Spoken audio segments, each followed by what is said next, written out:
Guys,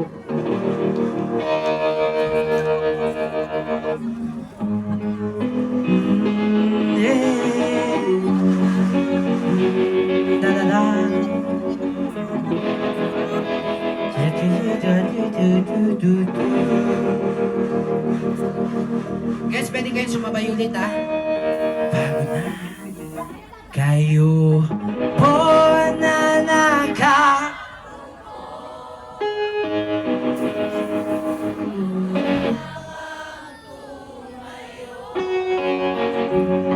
At baka matanaw ang tunay na kalagayan ko.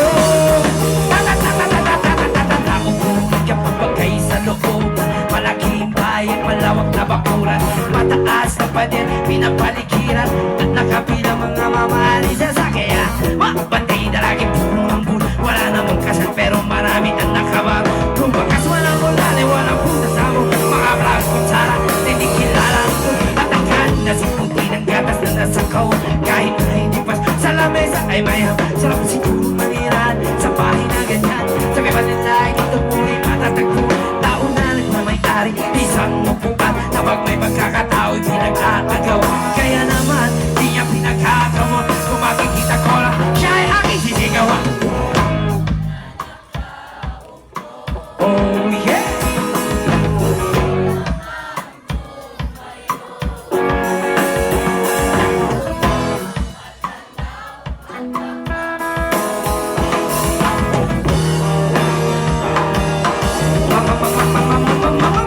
Mawala ka lang na po sa taon nakaupo. Alam yung papataka ng bigas sa amin ay libon. Naniting ng bahay namin ay pinagtagpig-tagpig yero. Si kapit ay sobrang init at ang puto na ay yelo na rin kaya. Pinitong pag-ilagay sa init, pinakulong kami sa lumang takwing kulikon.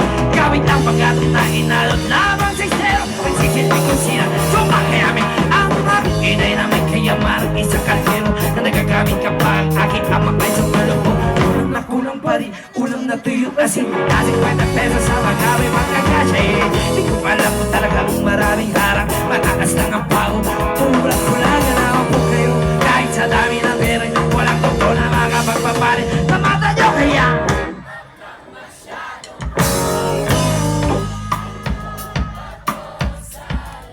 bato-bato